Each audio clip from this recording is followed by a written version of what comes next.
Welcome. Really the first of our major lunch events, what we'll call the brown bag lunch. I'm saying that, making a little pun on the old title of Michael's organization called Bag News, which is now changed, and this is the current reading the picture, and that will be it henceforth. And but I met him when he was Bag News, so we call this our Brown Bag Lunch, a series that'll go on, we hope, indefinitely, open to the public, but for students primarily. And you're all welcome to bring food in the future. I believe that's our policy for these things, if you wish. We have some guests here also from the outside. We have faculty here, a lot of mixed people. I want to thank Marvin Heiferman, who introduced me to Michael Shaw, and give you all a little history. Marvin and others on our faculty have been talking about the issue of visual literacy, of learning how to use the picture image as language, understanding it better than perhaps we presently do, even though this group probably understands it better than most. And I met Michael, 2 years ago, and we were planning a series of symposiums, which because of this construction actually didn't occur. And we hope to have him back repeatedly, because I think that Michael, what he's doing with the image, with the news, with images that we consume every day and which inform us every day or don't inform us, is very important to understanding our world. Many of you have heard me say, I think, that imagery, particularly photo lens-based imagery, is the ectoplasm of our being, and it's the stuff that we have to work with, make, conceive, and frankly interpret every day.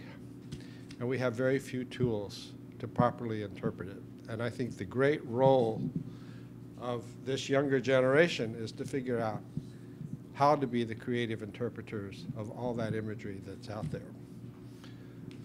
Michael comes to this out of great passion, long-term commitment, but he is by profession a clinical psychologist, which means that he's going to bring another depth to the understanding of the images. He's from California, educated in California, lives in Berkeley, and has lectured all over the country, I suppose the world as well, on this subject. But he's kind of the center of this website, and he's been here in New York several times to speak. He will be speaking Saturday at Photoville.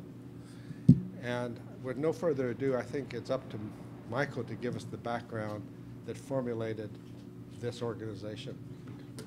Thank you. Welcome.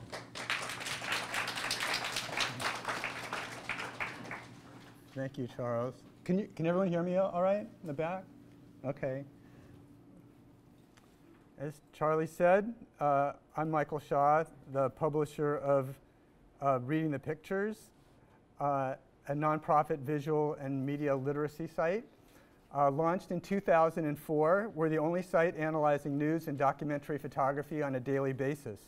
We also host the Reading the Pictures Salon, where we work with professionals from the photo world and visual educators to analyze visual coverage of the top stories of the day. We're closely followed by the news and visual media, the photojournalism community, photojournalism and communication programs, and citizens interested in social imagery and visual culture. If you're looking for us, you can find us on multiple platforms, notably our own website, as well as Twitter, Instagram, Facebook, YouTube. And a great way to follow us is to sign up for our Week in Review email. I'm here to talk about what we do, but just as much I'm here to talk about what you do, to talk about how news imagery operates in the culture and how to speak, read, and use the language. Today, I want to do three things. I want to discuss trends in visual news, culture, and social media so you'll better appreciate how the craft is becoming more linguistic, more artistic, more experimental, more social, and more crossover, melding with other types of photography and photography markets. I want to show you how social media has been shaking up news and information in the social sphere, allowing more opportunities for creation and expression. And then I want to describe our site as an outgrowth of these developments. I want to describe how we analyze news and media images for meaning, trends, context, and fairness, and how we've built a professional role and now an evolving nonprofit business around these sets of skills. So let's talk about visual language and symbolism. I believe as the culture becomes more visual, we are able to read and communicate in an increasingly more sophisticated way, strictly in images. This is an elegant example, very simple one, where the imagery in this memoriam cover, the color along with the shapes, translates directly into words. I don't think I even have to translate it, right?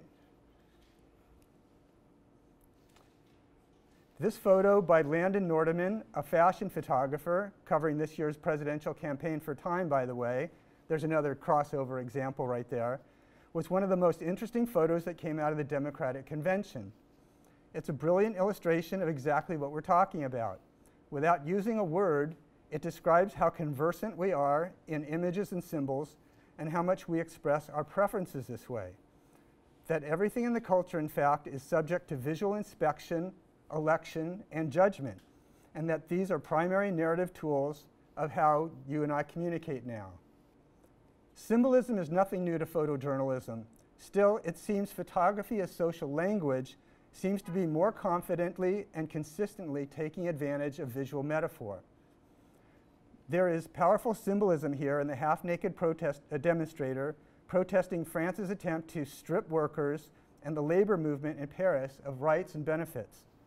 As President Holland goes to war with the rank and file, how does the photo capture the essence of human labor? Think the importance of a strong back or back-breaking work. And in terms of the battle, think about the government wanting nothing less than the shirts off the worker's back, or the goal of breaking the back of the resistance. We might think of metaphors in terms of words, but metaphor literally is visual language. If you're familiar with Thomas van Houtre's project, Blue Sky Days, he used a drone flying over specific locations or events in the US to mirror specific US drone strikes that took place overseas. You can see how he's making powerful use of visual analogy. We're all familiar with the reports of the US military, if inadvertently bombing wedding parties in Afghanistan or Pakistan. Here, Van Houtre brings it home in the most chilling and suggestible way, capturing this scene over a wedding in central Philadelphia. And talk about visual language, the recent Edward Snowden cover for the New York Times Magazine is all about the public image and how Snowden's been depicted in a new film by Oliver Stone. The fact that Snowden is in hiding, so technically invisible, except on screen, the way he's widely identified with covert surveillance, and the issue of how Stone is also engineering Snowden's story and image, all captured through the presentation of rolling screens and the suggestion of data interference in the photo illustration, is pretty sophisticated. How many people have seen this, by the way? Oh, fantastic. One of the most brilliant political statements I've ever seen is before you, and it's completely nonverbal. This is Michelle Obama's official portrait in 2009 in the Blue Room of the White House. I'm 100% sure that she chose the setting and the context. And since I don't think anyone's seen this picture, can you tell me what's unique about it or where the statement is? Jefferson in the background. That's Jefferson in the background. She had been organizing a lot of tours right from the first day of the administration, them moving in, and a lot of school children from DC. And one thing that she was prominently pointing out on the tour is that in the Blue Room, this photo of Jefferson, he was not only a slave owner, but he actually had slaves working for him in the White House when he was president. So pretty incredible symbolism. White House, this White House photo comes from Michelle Obama's visit to the Brown versus Board of Education National Historic Site in Topeka, Kansas, honoring the Supreme Court decision ending legal segregation in public schools. challenging the post-racial ideal they largely ran on in 2008, Michelle Obama, dressed in black as she stands under the colored sign, emphasizes in 2014 how labels, racial divisions, and the stigma of the other exist today and, in fact, hang over her head. As society becomes more visually sophisticated, photos acquire more capacity and complexity by more commonly referencing well-known photos and paintings. This photo by Michelle Frankfurter of a Guatemalan woman hoping to enter into the US by freight train was published by Smithsonian Magazine online. We labeled it Immigrant Mother. Later, we asked Michelle about it, and she said, "Any comparison to Migrant Mother is completely intentional." This acclaimed photo of the migrant crisis by Sergei Ponomarov, who shoots for the New York Times, seems to derive some power from the likeness to a famous painting. Do you know which one I'm talking about? Medusa? I have that right? The Medusa? What? That wasn't the one I was thinking. It's probably a better example than mine, but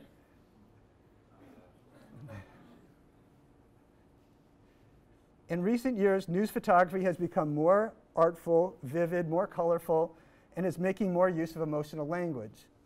To put it in a larger perspective and help you see the trend, we did a post titled 20 Years of Ebola and How Photography Has Changed. In the instance above, we compared a photo by Jody Bieber, published in the New York Times Magazine from the outbreak in the year 2000. Oh, and by the way, this is a picture that won a World Press Award with an image from the 2014 crisis. I'll show you that in a second. Keep in mind, though, that World Press winning photos are judged the best, the most powerful images of the year, the most vivid. So this had that designation in the year 2000. But you can compare this shot with this one by John Moore, taken in Monrovia in 2014. That's much more dramatic, more vivid, more colorful in the illustration of death. Here we see a shot of a medical worker from Zaire. This is May 1995. This is 20 years ago. Compare that to another shot by John Moore of a US Navy microbiologist in a Navy lab in Liberia. If the photo is dramatic, even cinematic, in both a heroic and a sci-fi way, it's a wonderful statement of precaution, commitment, technological acumen, and also delivery of care. Compare also this photo of aid workers in Luanda. That's back in 2005. Compare it to Glenna Gordon's photo from Monrovia in the Wall Street Journal, September 2014. Not only does this have a lot to say about the fraternity of aid workers, but it also shows how much a very simple visual detail and a large dose of emotion can carry a news photo now. Let's look at how news photography has been melding with art, documentary, and commercial photography. This is a Reuters photo that was taken during the synchronized diving event at the Rio Olympics. The Games, their own mash of cultural politics, advertising, sports, and entertainment, offers a dazzling array of amazing photo effects. To me, they look like whirling dervishes. This wire photo of a photograph leaning against a headstone at Arlington Cemetery was taken on the 10th anniversary of the start of the Iraq War. What Getty's Chip Samadivia captures in the most liminal way, no retouching, no filters, is that Iraq was a ghost war, and now so many of its vets are too. The EchoSite project uses an overlay technique to present more complicated narratives in a more literal way. If news photography is not good with nuance and too often minimizes the complexity of, well, like everything, in this case, urban communities, this overlay, which was published by Al Jazeera, appeared after the civil rights protests and unrest in Ferguson and Baltimore.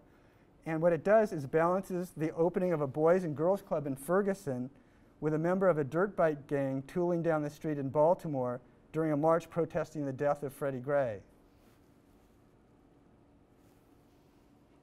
Looks really good up there. This animated GIF was created by artist Nancy Burson for a liberal magazine.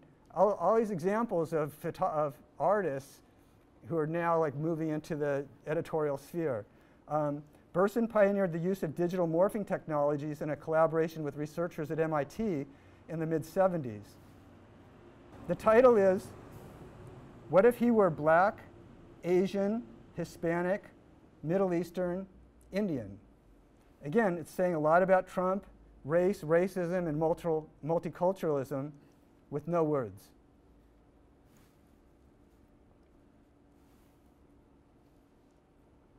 How do you represent people who have been made invisible in a media photo? How do you illustrate a news event like the mass kidnapping of 276 girls from their school in northern Nigeria by Boko Haram? As a documentary approach, borrowing the school's uniforms from the students' parents and photographing them together was powerful, but not unique. What was more unique, and this is becoming a much wider practice, is that Glenna Gordon's photos were commissioned by news publishers, the Wall Street Journal and Time, specifically for a news audience. The next point I want to make about today's news photo has to do with storytelling. Also borrowing from documentary photography, news images, even within the single frame, are becoming larger containers of information. Let me show you in a short case study. Last year we saw an interesting project Time published about the police in Philadelphia, and it got us thinking about the history of police ride-along photos. Shot by permission, under protection, and effectively over the shoulder of officers, the police embed in photo stories in major publications by prominent photographers goes back decades. The difficulty, though, is how stereotypical they can be, and have been, by race, by location, by situation, and by partiality to the police, or sometimes antagonistic to the police. The story narratives are typified by the police force in a primal battle with black or Latino youth. Major stories have been uniformly photographed in notoriously dangerous inner-city, low-income African-American or Latino communities. And they are largely captured in the dark or in black and white against housing or stores that are impoverished or decrepit, typically featuring the chase, violent confrontation, and suspects detained and subdued, often still evoking deadliness or menace. So this photo was taken by James Nockway in Los Angeles, 2004. And these are all like very major photo stories over that period of time. This photo was taken by Joe Rodriguez in Los Angeles in 1995, published in New York Times Magazine. This was taken by Paolo Pellegrin in 2012 in Rochester, published in Dizit. This was taken by Antonio Bolfo, photographer and former policeman, 2008 in the Bronx. This photo was taken by Bruce Davidson in 1985 in the New York City subway for New York Magazine. These are undercover policemen. Ultimately, the real challenge with the ride-along has to do with context and what happens beyond the drama and the polarization.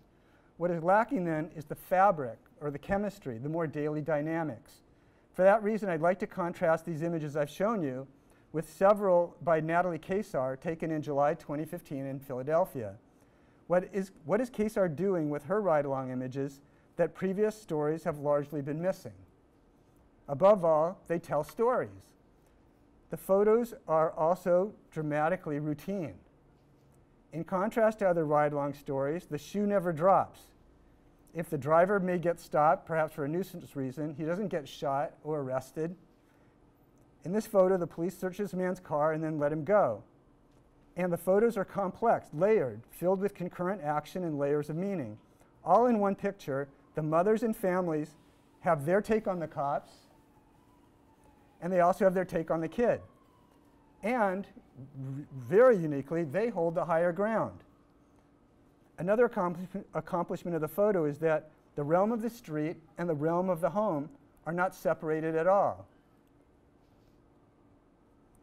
The photos are dynamic. Instead of fixed expressions and gestures, you see people looking, surmising, summing, calculating. They convey true interaction, observation, learning, or imprinting. You can imagine the kid on the car remembering this moment, while the kids down the street have seen this all before, while the girl elects not to engage. Even the incongruity is powerful, the affection for the dog balancing out the other stresses. The photos are ambiguous in the best way. They are not prejudicial, and they are not presenting evidence. They not only defy moral judgment, but the depictions of the roles actually challenge the stereotypes.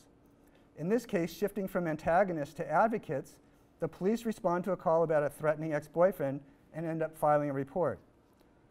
Notice, by the way, how the point of view swivels around.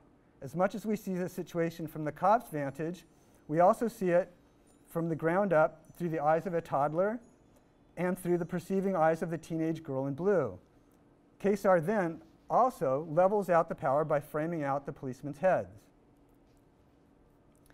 The tension portrayed in these photos don't come from violence or the exercise of power, but the day-to-day tension of the police and the community having to deal with each other while negotiating the same space, most clearly the community space.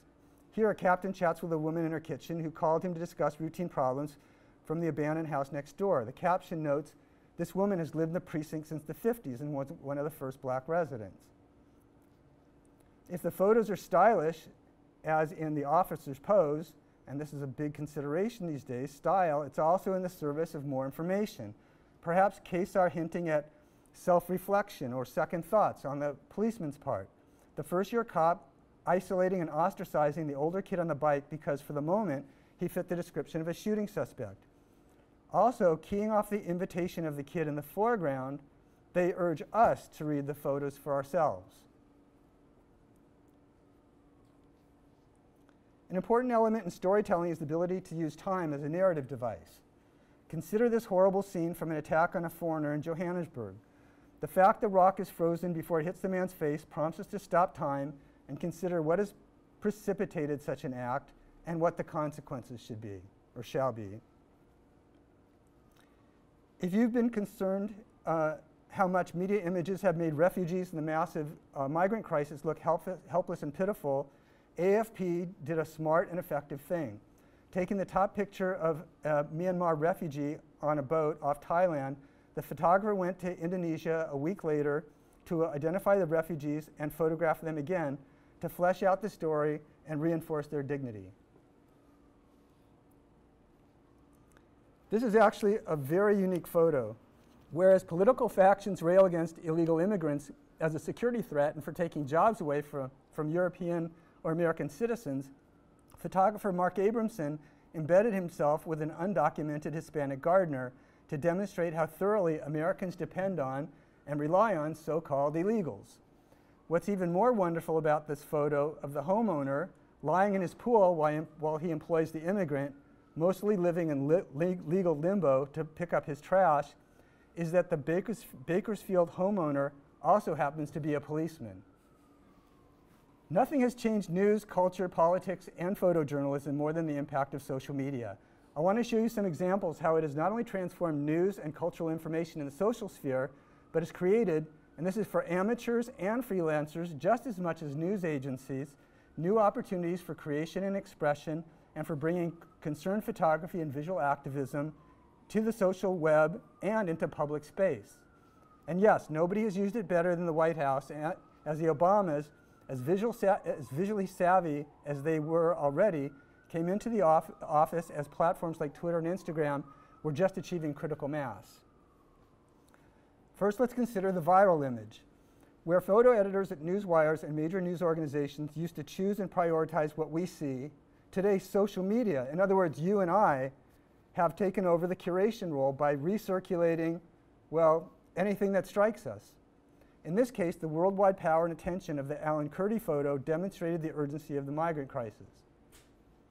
Viral photographs also have been the conduit for new social rituals, behaviors, and what we call memes. In response to the Michael Brown killing, citizen police violence and incessant racial profiling, the hands up, don't shoot gesture, the sign that signifies passive cooperation, surrender, and sometimes fruitless surrender, become a physical, then a combined physical and visual protest and empowerment response. And it took off immediately, as you can see in this scene outside the Ferguson Police Department the very next day after Michael Brown was killed. And then it becomes art and cultural iconography from there.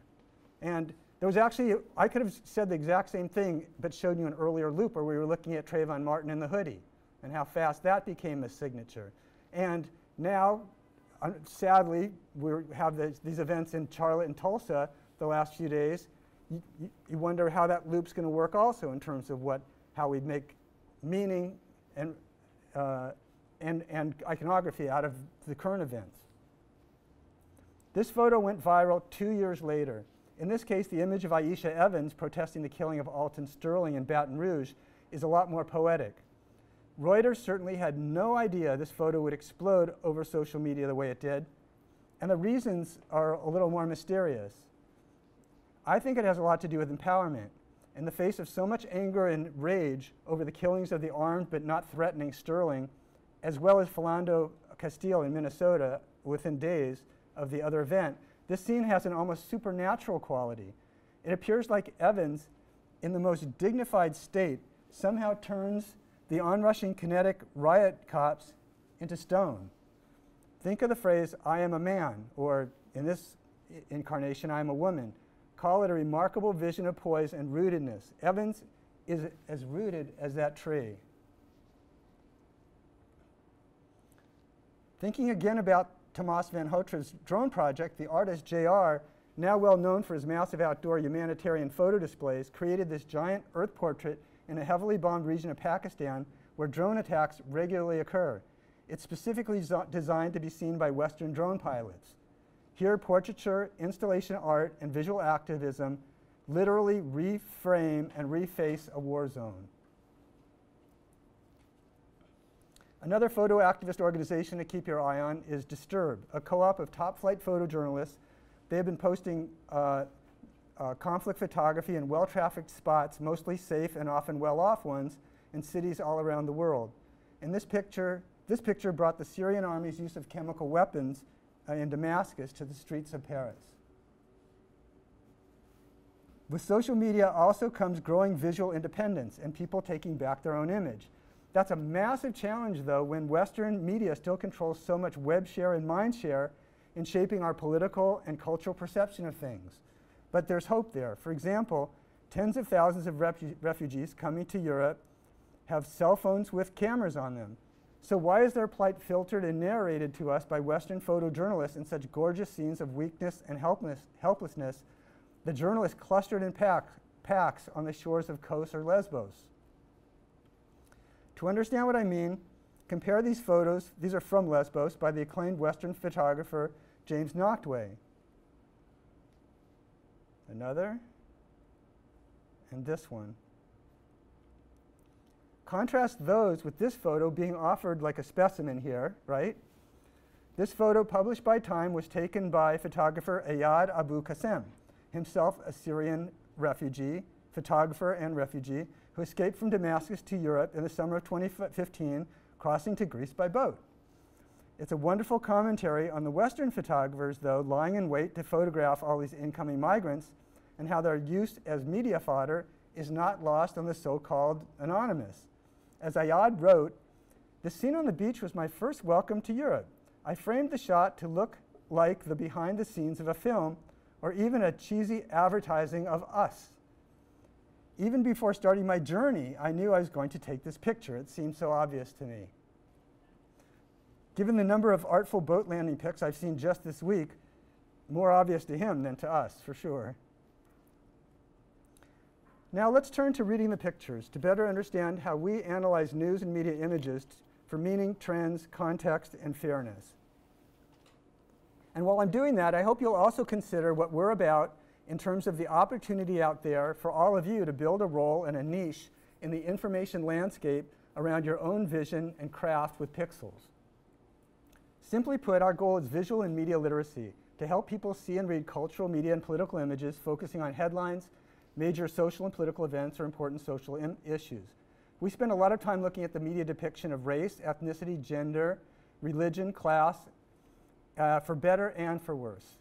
In this instance, we did a post back about the media photos depicting New York's preparation for Hurricane Sandy. And while it was easy to find shots of preparations in front of Saks or corporate headquarters like Goldman Sachs or the New York Stock Exchange, we couldn't find one image, and believe me, we look hard, from the traditional media picturing storm preparations for the homeless.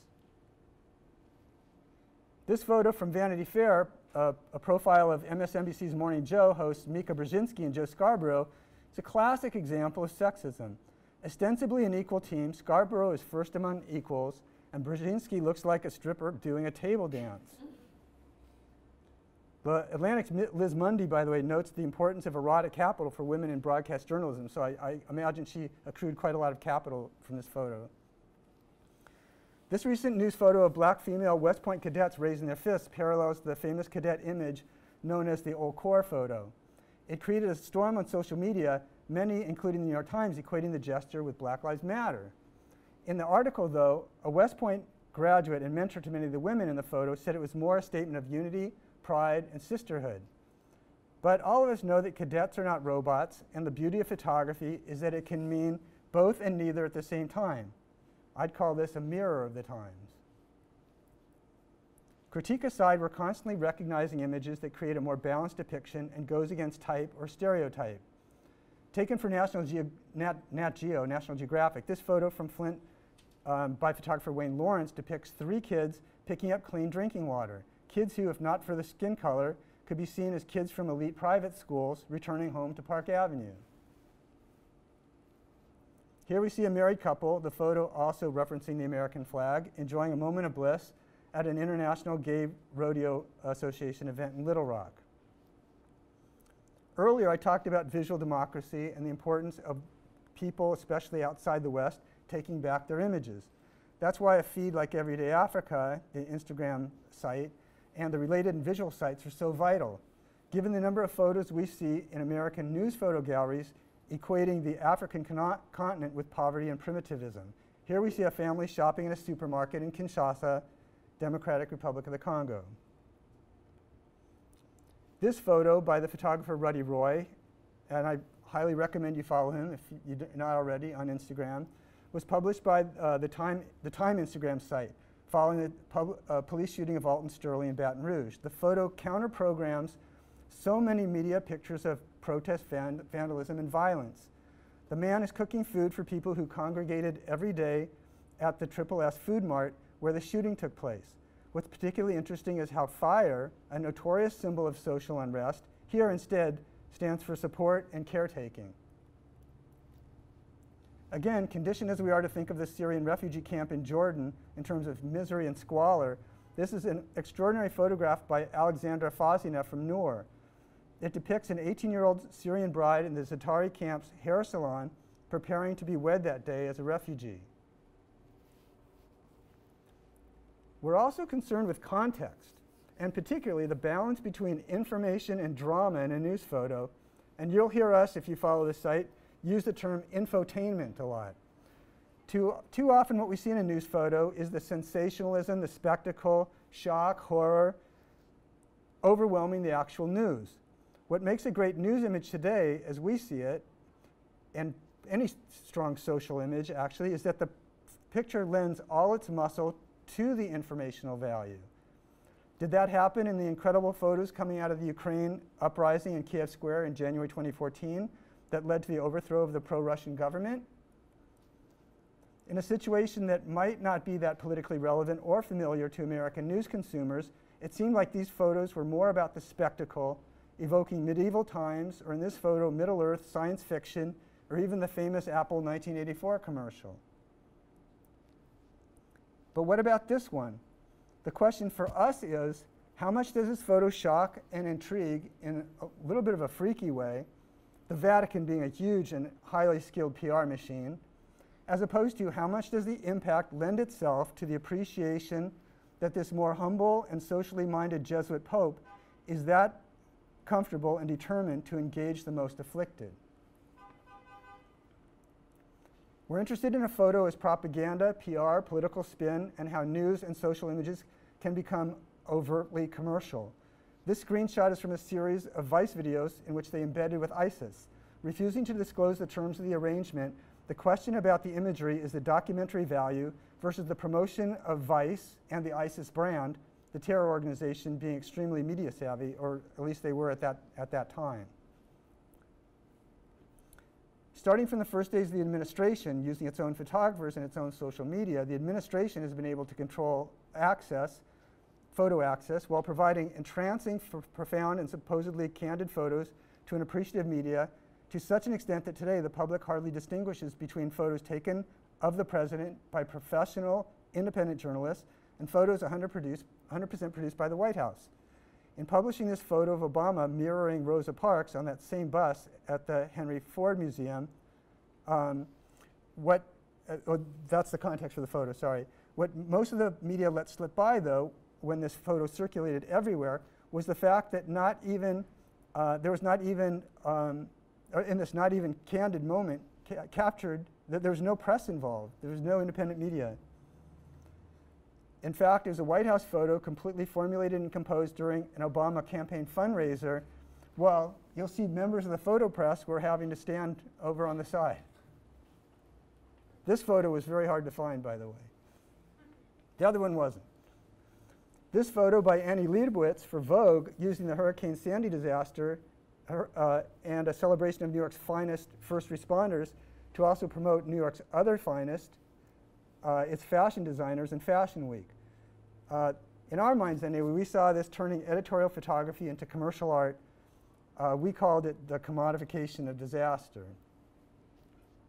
We're also interested in how and how much people have become public brands and how the role of public service, politicians are just public servants, they're in our employment, has been overshadowed by political and cultural celebrity. And what bigger and better case study could you have than you know who? That right now, politically anyway, he's bigger than Elvis. It's common these days for famous people, especially politicians and heads of state, to employ personal photographers or seek out the most highly crafted publicity. In this case, you can see the Queen and the royal family have been also embraced by Annie Leibovitz, and vice versa. And to me, the most interesting element of the picture is actually the handbag. Yes, the portrait of the great-grandchildren ooze adorability. Ever mindful of the royal franchise, however, and I think the Queen is all the time, the handoff of the bag also stakes out the mandate for generations. Trump's secret cousin, the boogeyman, a supporting actor in the 2016 campaign reality show. I am giving a talk tomorrow night that's just on the campaign photos, so I'll be back here, and there won't be any duplication at all, by the way, none. People got really bent out of shape that Rolling Stone used this photo of the cute Boston Marathon bomber on their cover, pulling this photo from his Facebook page. But that was the whole point. Far from glorifying him, the question was, what happens when the terrorists look like us? What happens when media source image is also from Facebook and Instagram? So the cute Boston Marathon bomber. As I mentioned, we are also interested in aesthetics, or the growing artistry of news photos, as the trade continues to borrow from fashion, art, and the full range of commercial photography. Again, in each case, our question is, how much is the artistry of the image complementing as opposed to fighting with or even overwhelming the actual news value? This photo led off a Reuters slideshow. Isn't that great? Isn't that like amazing? I love this. The photo led off a Reuters slideshow last November, set in Belgium. From the tone of the photo, would you imagine it's about the security response following the coordinated terror attacks by ISIS in Paris that killed 130 people? It's actually a soldier on a shopping street on high alert. Would you say the journalism holds its own compared to the pull of fashion and street photography? As a beautiful and in fact placid image that appeared in various news slideshows, what this depicts, as you can see from the caption, and you actually can see the caption here, it's great, are pre-bombing warning flyers over Gaza City during the Israel-Hamas missile war in late 2014. Not so placid. More so than ever, international tragedies provide the opportunity for leading photojournalists to create interesting work. This photo from the Malaysia Airlines crash in Ukraine, in which government rebels shot down a passenger plane with a surface-to-air missile, feels like it really is crossing the boundary into art. On the other hand, Taslima Akhtar's photo, how many people have seen this before? Oh, that's good. That's encouraging. Taslima Akhtar's photo is one of the most powerful to emerge from the devastating collapse of an unsafe garment factory in Dhaka, Bangladesh. and in this case, far from gratuitous, the colorful fabrics and the sense of an embrace for all eternity succeeded in bringing wide attention, condemnation, and calls for action for the factory owners who had put thousands of workers at dire risk. Other things we do at our site, we address ethics and best practices. We've uncovered misrepresentation in a major photo contest and the staging of photographs in war zones. And we'll also do photo forensic and investigative analysis. In this case, we showed how a guitar had been placed in multiple photos in multiple locations over a span of 4 days by a Reuters freelancer working for the Syrian resistance. That's like an absolute no-go thing to do. It was used as a prop. It was not even playable. The guitar only has 3 strings. And you can see that here. Here it's handed off. I don't know how the mask impacts his singing ability, but it was handed off to another fighter. It's odd that the man's left hand on the fretboard is positioned to hold down the strings that aren't there. Here's the guitar, and still another Reuters news photo, placed in a portrait of a rebel in Aleppo just 2 days before, taken by the same photographer. To verify it was the same instrument, we identified the same pit marks on its sides across several of the photos. And now that these photos are being published much larger, it makes our job a lot easier. That's like 400 by 600s were tricky to work with. And here on the photographer's Facebook page, kind of audacious, we see him walking down the street carrying the same guitar with the same missing strings and the same pattern of detail. And this is one of the most important posts we've ever done. It's actually here, but I'll come to it in a second. The My Lai massacre attracted mass public awareness largely due to the 1969 public release of graphic photographs taken by Army photographer Ron Haberle, published in Life magazine. According to Life's caption of this iconic American photo, these villagers were huddled in terror moments before being killed by American troops at My Lai. While the massacre is widely recognized as a military atrocity and an act of mass murder committed on citizens and non-combatants, appreciation of the event as an act of mass rape and sexual abuse as well has never materialized in the American consciousness, in spite of voluminous testimony shortly and then for quite a while after the massacre happened.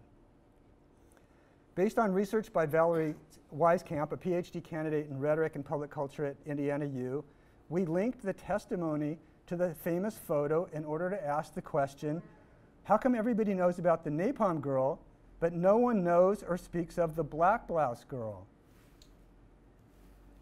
In the post, we detailed how the woman buttoning her blouse had just been sexually assaulted by US officers before she and these villagers were killed. This is all documented in these congressional hearings. As Valerie wrote, when it comes to the US military, acknowledgement of mass murder is more tolerable than sexual assault and rape, even to this day. In terms of carving out new opportunities and creating new methods and models for analyzing news images, our biggest contribution at our site to visual and media literacy is our unique offering, the Reading the Pictures Salon. And we're actually working with one now for the University of Maryland with Marvin. The Salon brings together the world's leading photographers, photo editors, and visual academics and other subject matter experts to analyze how the visual media frames the key social and political events of the day. Typically held online using webinar software and Google Hangout, it's a 2-hour panel discussion in which a 10-image photo edit completely drives the discussion. So we're talking to the photos. We've done 24 of these programs, including our first one in 2008 on the photo coverage of the Afghan war. Back then, our panelists, by the way, actually used a group chat room to discuss the photos via text. Since then, we've done programs on the presidential campaign, the migrant crisis, how surveillance is pictured in the media. We looked at the visual framing of Kiev and the battle for Independence Square. You'll see our old name on a lot of these slides, by the way. The debate over White House photo access, the photo coverage from the Syrian civil war when there was still coverage to speak of, the legislative battle over reproductive rights, the visual politics of Occupy Wall Street, and the visual framing of the Great Recession, and many others. Here we see photographer Dennis Brack, as part of our Salon and White House photo access, participating from the White House media room in our Hangout.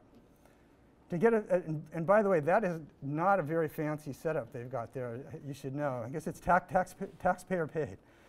To get a sense of what our hangout looks like from a panelist perspective, here on the bottom, you'll see Mike Davis, a professor at Syracuse Newhouse School and former White House photo editor under George Bush, RIT professor, photography professor Lorette Steinberg, New York Times photographer Stephen Crowley, and the other two people on the panel represent the first time that two women White House photographers ever appeared in a public forum together before. So below you'll see Samantha Appleton, the second slot there, who was the Obama's photographer for, I think, 2 years. And then here is Barbara Kinney, and she was a photographer in the Clinton White House. And in fact, she's now the Hillary Clinton's campaign photographer now. I should add, we've done these live also, not just online, and we've collaborated with many academic and institutional partners, including Photoville, and I'm going to be doing a panel on Saturday night at Photoville, little plug. So here we are at Columbia talking Obama, showing he's just a regular Joe. In discussing a representative edit of media images, we bring a process and a value to the exercise that is actually surprisingly rare, and that is reading the photographs. You might think it's a natural thing, especially among photo professionals, to talk about the content of the photo, especially after people risk their lives to make them, and then they give an enormous amount of time to frame and compose them, and then artfully process them. The standard, though, even at photo conferences full of professionals, is to take a quick look at a photo, then jump to the politics of the image, or what it was like to be there, or what camera gear was used. In our salon, on the other hand, we want to think about why the black males are only represented by their sneakers, or talking about White House security, what actually did happen the night two gate crashers, actually photographed here going through the presidential receiving line, actually attended a White House state dinner for the Prime Minister of India on the other side of Obama there, or how much the Western coverage of the Syrian war preferences images of destruction and injury over scenes of humanity, commerce, self-reliance. If you check out the Salon section on our website or our YouTube channel, you'll see we not only post the full replay, but we also produced crafted highlight clips that capture the most insightful commentary while zooming in on and moving around key images of the site, another way of reading. And I have a short clip to illustrate what I mean.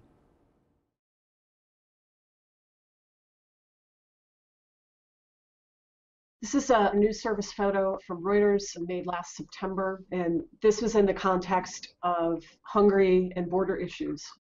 Well, I'm chomping at the bit to get into it because it's just so loaded in so many ways.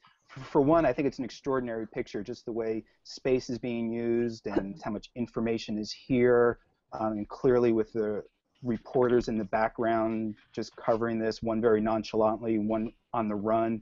The man on the left, a refugee shouting, the surgical mask of one of the authorities, and then the background of how draconian the Hungarians have approached the migration crisis. Of all the countries, they've certainly been the worst in their treatment. And then this young boy, how he's clutching this baby as if it's like a doll. It's an extraordinary picture. There's a sense of everybody on the move doing their duty, and the outcome of doing your duty in this way, I think, is quite clear. To me, it's very much a story or a photo of lack of care of two children in the focus of the photograph, being surrounded by adults, none seeming to offer them any type of support. All in some ways are attacking, from the guy on the right-hand side with the surgical mask, but also the photographers quite aggressively and instrumentally focused on the child. Also, the kind of structure of the image is really kind of circling. So if you insert yourself in the photographer's position as being part of a circle, there's kind of no way out for that child in the middle. I'm struck by the photographers, but I'm also struck by the kind of different lines of the arms that are kind of reaching out or grabbing the boy. You know, the person with the blue hand pointing at the child, the arms kind of reaching out. The confrontation between the guy with the mask and the man on the left, it's kind of like quantum physics. What impact did the presence of so many media have on his intense, stopping of these people? Like, was he acting for the camera as well? I mean, it wasn't set up as a photo op, but when you're surrounded by that many media, how does it change the reaction of the guard or whoever this man is in the mask and the glove? That's reading a picture, isn't it? And our latest field of play, endeavor, experimentation, it's Instagram. And what's a lot of fun about Instagram for us is it's allowing us to branch out beyond photojournalism. And it's, again, another way that I feel like I'm closer to what you do, what you're about, what you're studying, and what you're interested in than I was a week ago, a month ago, certainly a year ago. We are interested in bringing more commentary to this space with our relatively new feed. 500 million users on Instagram, and how many are reading those pictures? Is it possible that we're the only ones? What we're doing there we call microanalysis, responding to photos that we find and repost, along with a sentence to a paragraph of response, no more than that. In the photo from a famous wax museum, we were wondering if these two figures are indeed equally tooled. We even did a takeover, in this case on photographer Mark Peterson's feed. Peterson is a popular Redux photographer. He's been shooting the campaign for MSNBC. His site has 90,000 followers. In our case, though, the takeover was all about the commentary. Mark provided us an edit of photos to choose from. Then we picked what we liked, and we added the words. With this photo of Mark Phelps at the end of the Rio Olympics, these are some examples of the riffing we've done. We wrote, "Not your typical reaching the pinnacle portrait. Seems to speak to how much he had to go through to get there." Talking about analogies again, along with this photo from the Washington Post, we wrote, "Relax, it's just a weather photo." Not that it escaped the editors, though, that there's more than a hint of apocalypse in these uncertain times.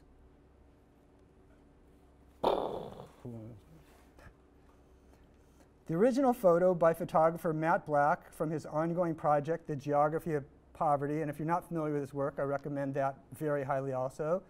This picture was taken at a homeless camp in Fresno. He's been going around the country shooting in towns where the very, very high percentage of the population is under the poverty line. We wrote, "This is a wonderful example of Matt Black's gift. The only thing that exceeds the uniqueness of the scene or the depth of respect is the intelligence of the symbolism. Counter-programming the stereotype of the homeless as damned and aimless, Black presents them as sentinels." And finally, in response to Patrick Fallon's exquisite Kings River photo for Reuters, we wrote, "Beauty is the inextinguishable problem with fire and news photography." So these are all the different ways to find us, and we look forward to hearing from you. We're very democratic, very open access, so if you have images, thoughts, takes, especially on Instagram imagery, we're just we're a tweet or an email away. Thank you for your time. I'm sure that you'll have some questions.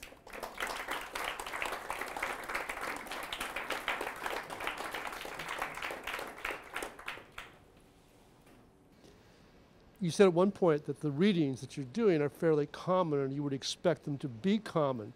So my question is, why now would common be so radical?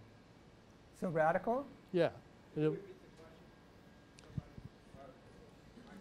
Oh, well, if, as you say, your readings are common, in other words, you would expect people, intelligent people, to look at, spend time with, analyze the iconography and the various stylistic devices, but it doesn't happen. So what you're doing is relatively radical. So my question becomes, why would that now become radical? In other words, what's happened to us? Why are the readings common but uncommon? Why are they common, or why would I expect them to be common, but also put them out as radical also? I think that one explanation is that the deconstruction of images, the reading of social and cultural images, or it's easier to understand when we talk about the reading of advertising images, is really threatening to people and can cost people a lot of money. You know, if they spend, you know, $5, $6, $7 million for one Super Bowl ad, and in the ad, you know, a woman is beating up her husband or hitting him over the head with a bag of Doritos, the last thing that the advertising industry wants is for us to say, oh, well, I understand what's going on there. You know, they're exploiting this because of that. So I think that that's one reason we don't have visual literacy taught in schools. And, you know, the images are, well, I sometimes talk about, you know, we live in a persuasion society. So to the extent that powers that be, whether it's the advertising industry or whether it's, you know, the White House or the military, you know, can entrance us with images that are layered with all kinds of symbolism and meaning that reinforce a lot of behavior. You know, I don't think that people want that deconstructed. That's one way to answer the question. I don't know. In a way, too, I mean, it's hard to answer your question. You know, you guys, and coming here and talking in an environment like this is really exciting because, you know, I can say, here's the image, and did you see that, or notice the handbag, or, you know, you could, and you guys are trained to see that. You may like be looking at so many images, or you've got like 19 things in your mind. So it's not like, you know, when you're looking at all this cultural imagery, you know, you're deconstructing it, but you're at least trained to do it. But you know, other people just kind of sort of do it intuitively. They'll, you know, if they read like one of our posts, and you get, I mean, we're trying to affect these aha moments. And people are like, oh, yeah, of course, or yeah. And, oh, I don't think you're fishing on that. That seems to really, like, you know, resonate with my experience when we look at a lot of those civil rights images. But I don't know. I mean, I think it's not necessarily an acquired skill. It's a skill that can be cultivated and deepened, or it's just like, just to remind yourself to read.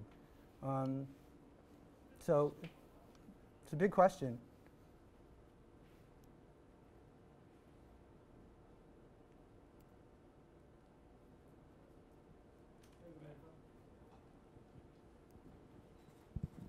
I was struck by you sort of slipped in there that perhaps the reason we don't have visual literacy taught, which is something I've always felt should be taught, that there was sort of a nefarious reason for that. I'm wondering if you could expand a little bit on how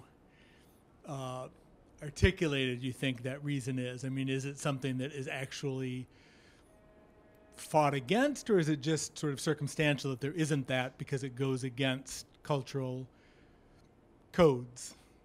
Yeah, does that make sense? Yeah, it's a great question. I mean, I guess it's a long list when we start to say, here are things that are like really important that, you know, that are not cultural values and are not taught. Teaching children to read emotional language, teaching parenting, teaching people basic nutrition. I mean, once you start talking about like visual literacy on a list like that, you know, I'm not sure where it falls or how much to say it's nefarious as opposed to that, you know, these are our cultural values. Why are we all sitting here and, you know, be in a culture where, oh, you know, whatever, it's 50% of the dollars we pay in taxes go to, you know, military. I don't know. These are questions that are bigger than me, but just because, but my interest is, you know, in visual literacy and media literacy and, you know, and speaking truth to visual power and just being more conscious in that way. So that's just my end of it. But wow, you know, you start pulling the thread on that suit, it's like, ugh.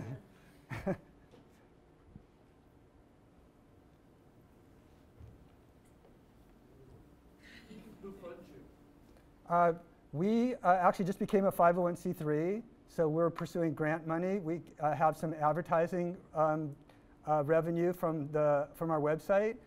We have some generous donors that have been backing us from day one. And you know, we're like the little engine that could. But we hope with the 501c3 and all the work that we've done that we'll be able to start really developing some grant funding. And then also the salons, we're starting to work with larger partners and getting, you know, more, and those projects are becoming more elaborate. So that's part of it also. I did want to say that just being here, like I actually gave a lecture at Scad 3 or 4 weeks ago, and I would have given a different presentation today if I hadn't been there. but I really could sense, and we talked about the hunger that these photo students had in terms of really bringing their work, not just to the culture, but also like finding opportunities in terms of jobs and careers and projects that are like more applicable. And I really felt, that especially with Instagram, and I see you guys like really like kind of, really focused when I started showing those images. But I think that whether we're talking about what Matt Black is doing or what we're doing using the platform, that it really is this space that's a creative space and a commercial space, and it's an expressive space, and that there really is a lot of opportunity, more opportunity than ever, I think, with the skills you have, than there have been in the past. I've actually worked in art schools and design schools, and I just think that, especially you look at the everyday sites, and there's like a lot of opportunity out there to take your project into a dialogue and then have it build into something that's really becomes a business and becomes creates real opportunity. So I wanted to say that while I was here. What you just said is very much at the soul of the mission of this department. That indeed there are all kinds of new platforms, opportunities, businesses, entrepreneurial enterprises to deal with the making, the parsing, the understanding, the delivery of the image and of the lens image in all kinds of new spaces. And this is a person who did this out of passion, who's got a day job, by the way. And all of you are saying, what am I going to do with my thing? Well, you all have to invent these platforms. You have to invent these iterations. And there's so much imagery out there that needs to be understood, needs to be used, needs to be repurposed, needs to be made. And, just making pictures to hang on a wall in a gallery in Chelsea isn't the only opportunity. And that's why we're doing this series the way we're doing it. And I want to encourage everybody that tomorrow night is another presentation about the subject that's most on the minds of probably everybody, at least in the back of our mind, our election and how we deal with it. And you can bring your guest as well if you just let us know ahead of time that you're bringing your guest. So I'm sure there are more questions. Don't hesitate. Somebody back there had a hand up.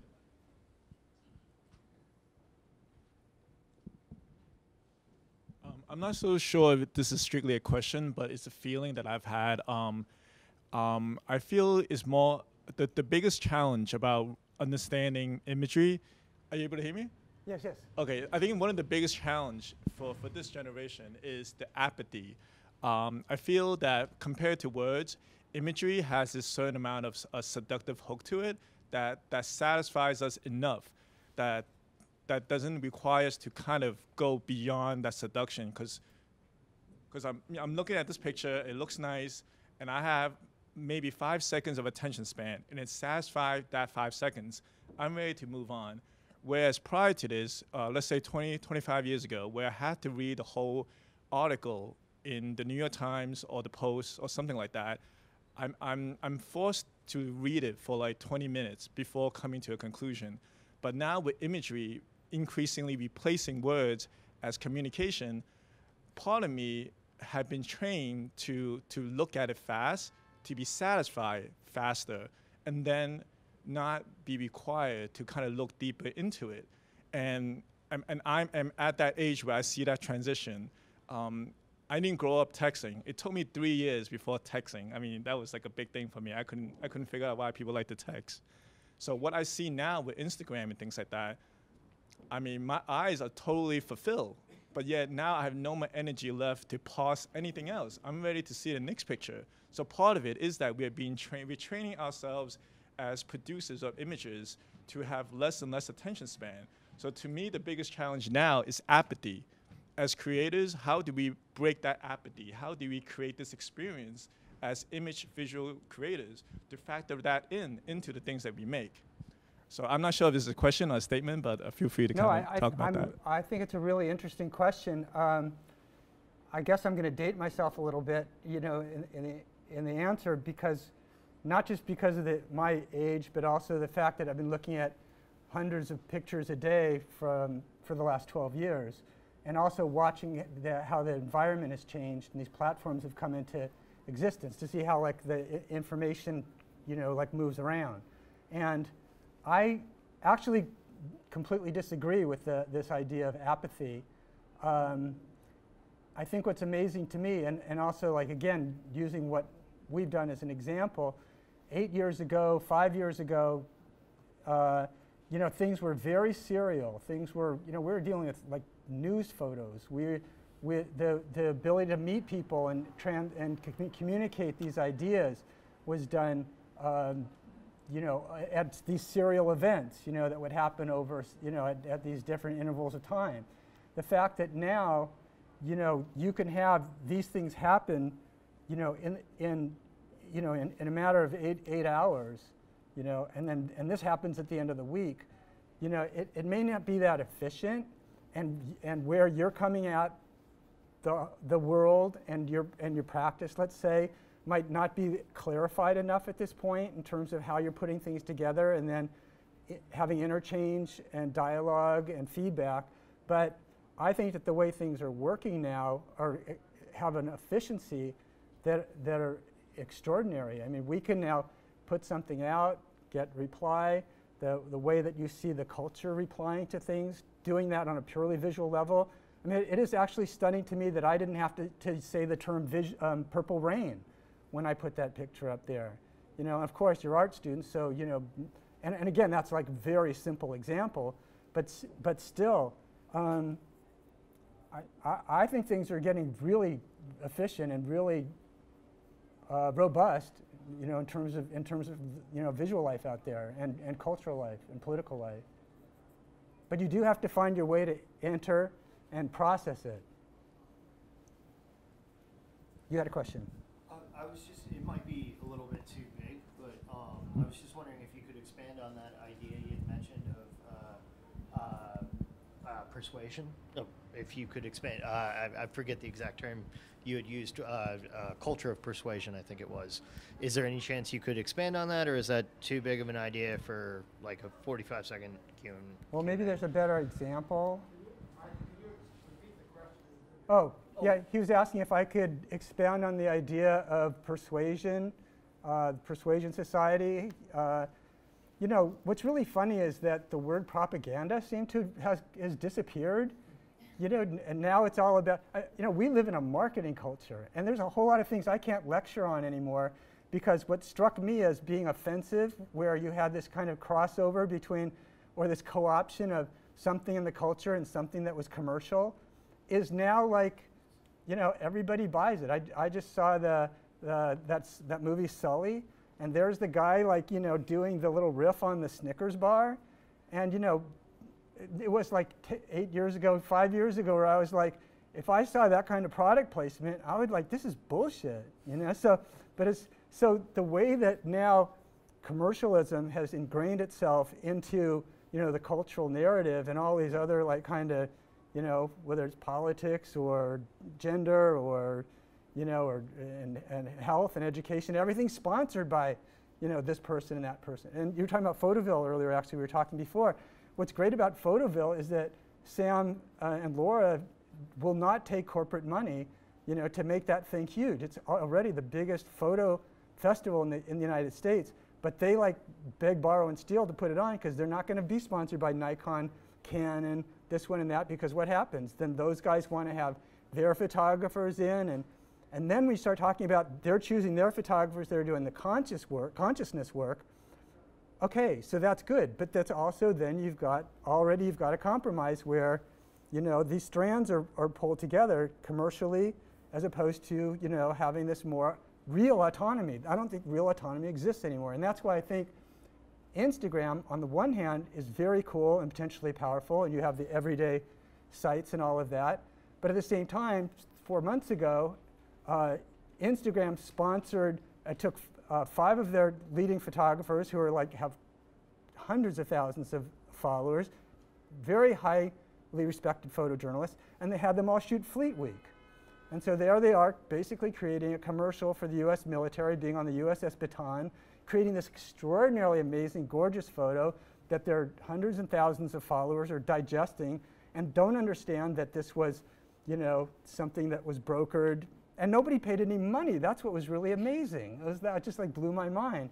So I guess that is an example of how, you know, we don't even use the term commercialism, let alone propaganda.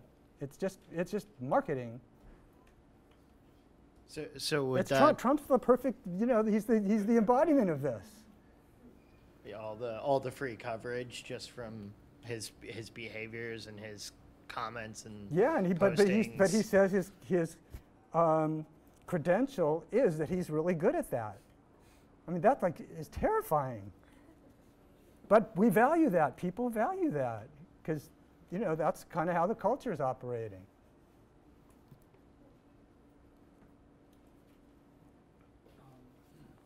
Touching on some of the images you were talking about, like the less expected images, such as like the in bed with the police, or the images that Ruddy Roy does.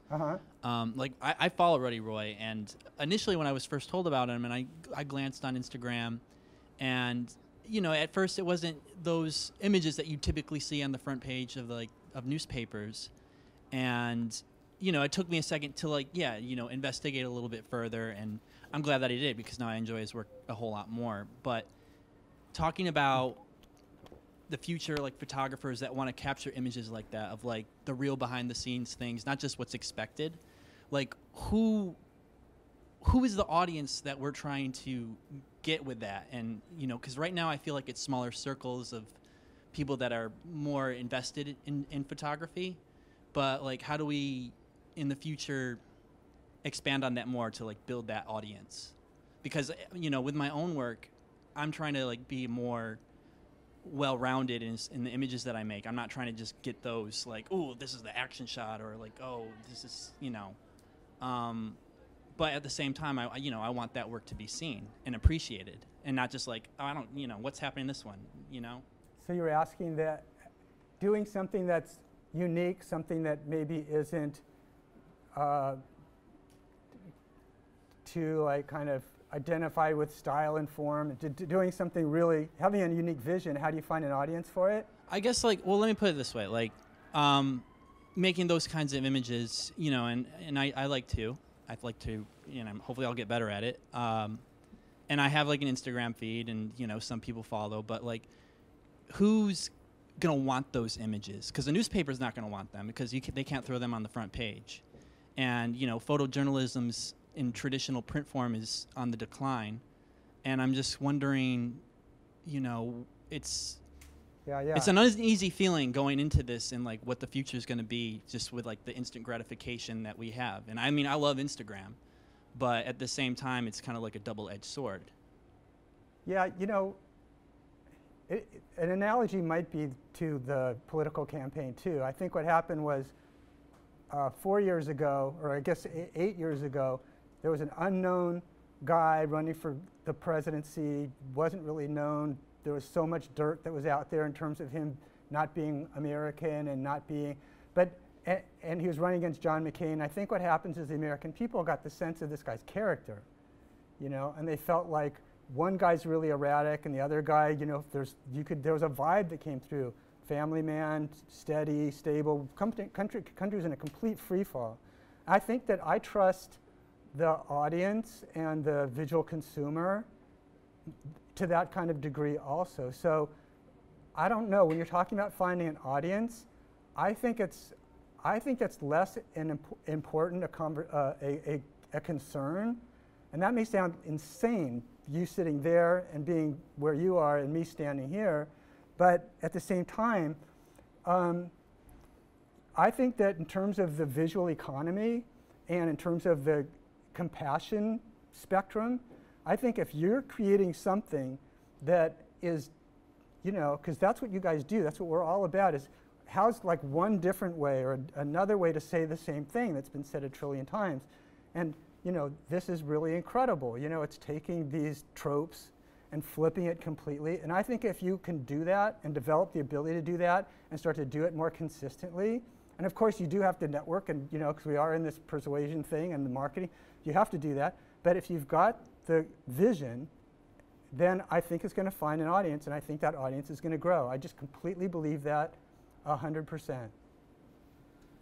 Can you all hear me? If I could just add to that photography, probably video too, just called lens and screen art, has always been about this kind of search for an audience. And if you go back to Gustave Le Gray, or the photographers of the 19th century who first photographed war, or Brady, for that matter. He set up a studio around the corner here, and Le Gray did one in London. There weren't studios, and there weren't galleries for these things in those days.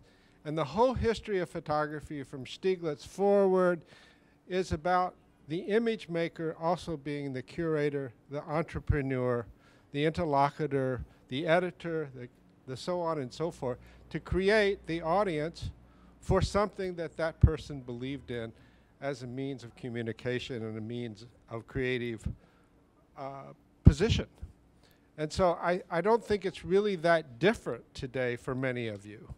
I think you have, in fact, perhaps the ability to reach bigger and at the same time more select audiences of your choice than any group of people in history. And I think you just have to decide you have to be your own curator, maker, deliverer, blah, blah, blah, and do it in groups as well, and collaboratives. And frankly, Michael is a perfect example of it. So do it. Take advantage of it. We have faculty members here who are doing it all the time. Yeah, I think that one point you made there is really important. There is no mass market anymore. And there's also, I think, this idea that, we're going to reach the masses, but even with the media, it's been so segmented and partitioned. So, Matt Black's, I don't know what he has, 100,000, 120,000 people on Instagram. That's a huge audience. So, and the other thing that's really important to remember, if there's like one thing I said today, but it's like hard to believe, is that like when you think about a picture like this, okay, it was taken by a news photographer, but the thing is that 10 years ago, 5 years ago, the photo editors at the New York Times and Time and all of, and at these different media organizations, they were the arbiters of what we saw. They controlled what we saw. And at this point, they have lost almost complete control of what becomes, of prioritizing what imagery we see. They are now choosing stuff from Newswire. They're putting stuff, on their websites. But where it goes or how something gets voted up and what takes off, this picture was like the number 8 in a Reuters slideshow from these protests in Baton Rouge out of like a 35 picture edit. And they had no idea. This thing just went zoom. So like what captures the imagination and what has power and what has currency is like, that is up to us. And it's really important to appreciate that because, and the way that you know that's true is start watching the media and start looking at where the pictures came from that these editors are putting in the publication. Half of them are pictures that either came from a non-professional or a freelancer, or what's really interesting is it's something that came out of the middle of an edit that they didn't run the first time around, but went zoom like that, and now they're using it, or they're writing articles about it. Even 5 years ago, you were not seeing photo stories about this picture that went viral, this picture that went viral, that picture went viral. Viral didn't even exist. So in terms of how, the lifespan of images and what captures the imagination, this is like wide open. Not wide open, I was talking about, how much we're seeing all these pictures of people coming off the boat. But still, there's a lot of opportunity, and maybe more opportunity, because so much of it is just like click, click, click, Could you maybe talk a little bit about your feelings about sort of that democratic impulse and the upside of that, and if there's a downside to the sort of diminishing of the professional firewall or gatekeepers or something that exists. I mean, with this image, for instance, to me, it's a powerful image. I saw it all over, but it also is a really simple image. It's a very simple juxtaposition between, good and evil. And, I'm not sure that it's a great photograph. I think it's a really simple photograph, and I understand why it would be elevated to that status. So, maybe there is a downside. Yeah, I was just going to grab that one. Yeah, it's a good point. It's something I worry about a lot because, and it ties back into Trump also. It's because a journal, I think it was Matt Taibbi was writing the other day, and he's saying like, you kind of get what you ask for. And as much as we're going to write articles about, the candidate's position on the economy and this and that and healthcare and everything, people just like run to, the latest, what did he say now? And I think that's really tricky when it comes to photography, and especially, like you guys are, when you're talking about a very serious body of work, then you start to look at things that are like, a lot flashier and sexier, and this is a problem. I mean, we do live not just in this commercial culture and marketing culture, but we also live in this kind of flash celebrity culture. And again, over my pay grade to understand like how to fix that. But I do think that I think that what makes amazing photographs, and the thing like the Ruddy Roy photograph, and actually the photograph from Ferguson too with Aisha, is that a lot of the really good work right now is going both high and low. So I read a lot of critique about that photograph, and a lot of people said that this is an easy photograph to make. It's really, in a way, it's like, it doesn't run that deep. Yes, that's partly why it was so amazing. But at the same time, and especially if we're reading and intuiting the communication, the visual communication, her stature, the fact that she's not like getting caught up in the hysteria, the dignity, especially, and another layer on that photo is that if you remember, the man who was killed in Minneapolis, St. Paul, remember we saw the almost hour Facebook live stream of Diamond, I forget her last name, the girlfriend.